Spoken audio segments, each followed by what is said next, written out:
Stalker is a 1979 Soviet-Russian science fiction film that's written and directed by the legendary Andrei Tarkovsky. Now, Tarkovsky is one of those iconic Arthouse film directors that I just haven't got a chance to really check out.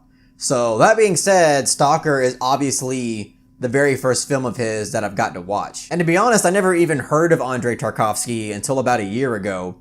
And I know that's like cinema blasphemy just to admit that, but I'm just being honest. That's just how it is. But that being said, a lot of people that I've talked to that I even respect had nothing but excellent things to say about Tarkovsky. I mean, some have even gone as far as saying that he might be the best film director ever to live. And that's just a huge, gigantic statement, obviously. So that being the reality, I went into this film with gigantic expectations. And after watching it, there are certainly a lot of insanely impressive aspects of this film that I have to talk about and can't be ignored. I think the most brilliant aspect of this film that really impressed me the most out of anything was its visual storytelling and its cinematography. The cinematography in this film might be some of the best cinematography that I've ever seen put to film. I mean, every single shot of this film seems framed to near perfection. I mean, you could quite literally pause the film at almost any point in time and you can make a painting out of it. Like, it looks that organized, that well within the frame, in terms of mise-en-scène and blocking and just overall lighting, and again, the framing. Like, the framing is just on point. And that was one of the most stunning things about this film that I can certainly praise. And really just the aesthetic of this film in its entirety is just really high up there. I mean, it's brilliant. It's beautiful. The score is also used in this film very well, as is the sound design. The sound design is meticulously placed and it's used very purposefully throughout this entire film. The acting as well is very well directed, very believable for the most part.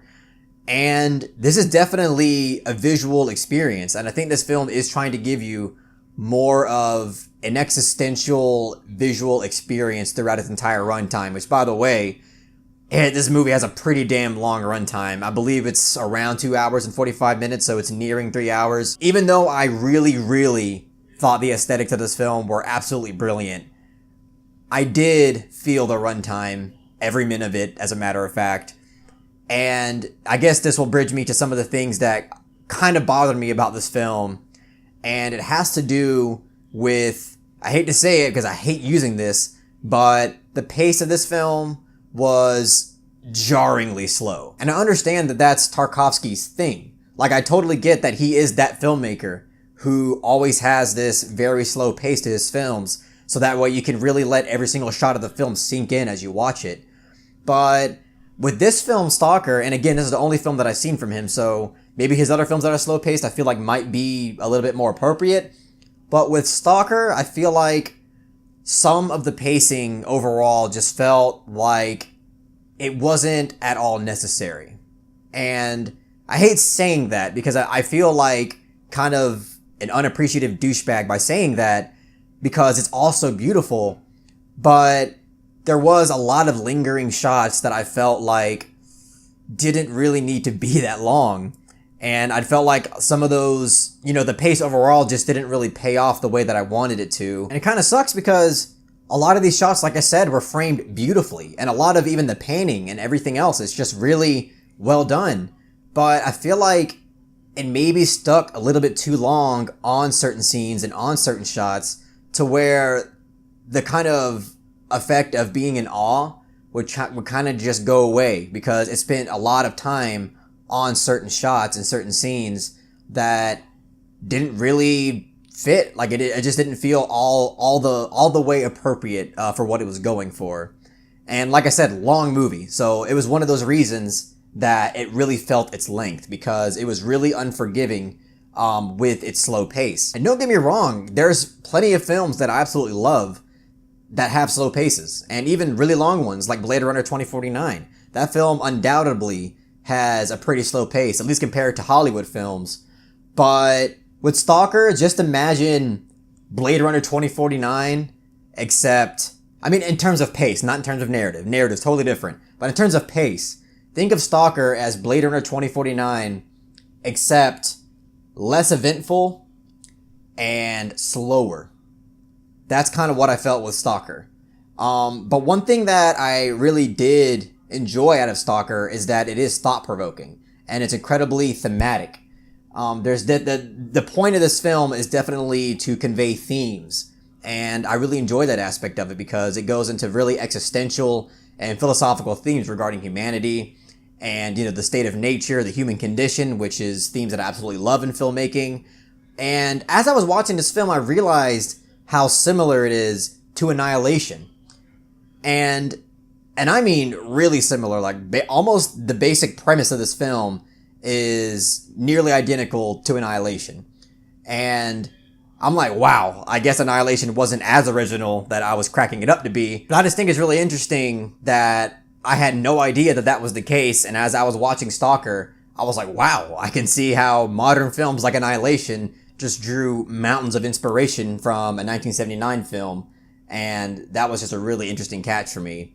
But one thing I will say about the philosophical themes is that I feel like unless you already have acquired, some level of philosophical knowledge in your head about the subjects that are discussed in this film, I feel like this film is definitely going to be more boring than it is for even for your average film lover, because I feel like this film kind of expects you to already have some sort of grounded knowledge of these philosophies. And fortunately, I feel like I did somewhat, so I was able to enjoy it a lot more.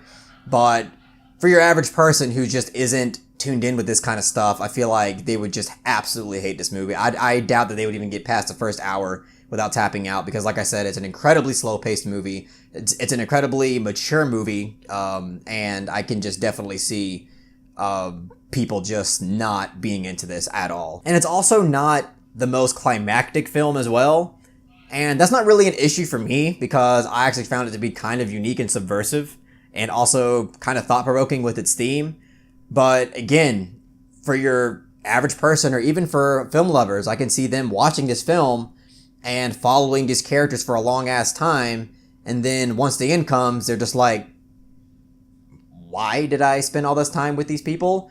That was not worth it. But for me, I definitely saw what the film was going for, and I liked it. I definitely thought it was worth the wait, even though it was not very climactic, but it definitely paid off in its theme and its approach, and I definitely understood what it was going for, and it worked out for me, so no problems for me. I guess I just thought I should warn you about that. Another thing about this film that slightly bothered me here and there was the writing and its dialogue, because there are certain segments in this film that feel just a bit over-explanatory. Like it's just giving me way too much about what certain characters are feeling and what they're thinking. And I felt like some of that wasn't needed or just could have been cut down a bit, because there are times where I'm just like, okay, yeah, I got it. I honestly already inferred that, but thank you. But like I said, the aesthetic value of this film is absolutely brilliant. The thematic value of this film is very thought-provoking and interesting.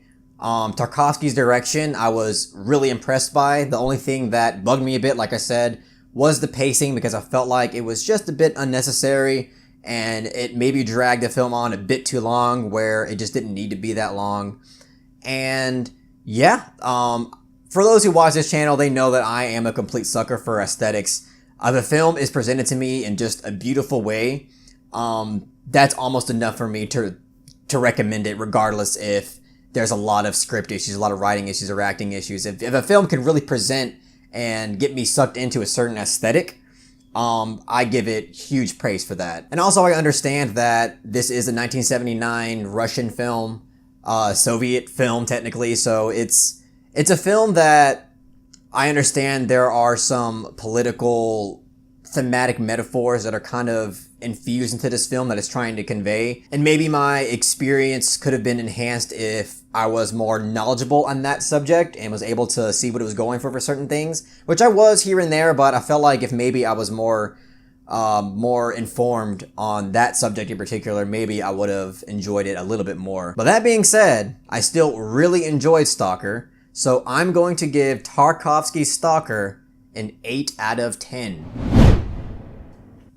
I'm telling you, the camera work is immaculate, and just the overall aesthetic and environment is really well done. Tarkovsky's direction is really impressive for me, and for those reasons, I bumped the grade all the way up to an 8. I was thinking of giving it maybe a 7, but I feel like that just doesn't do the film justice, because even though I found it maybe too long and the pace was rather slow, there's just so much value you can get, especially for me as a young aspiring filmmaker, to really observe films like this, because there's so much in here that I could definitely learn from, and other filmmakers around the world can definitely learn from as well. But anyways, thank you so much for hearing what I had to say about Stalker.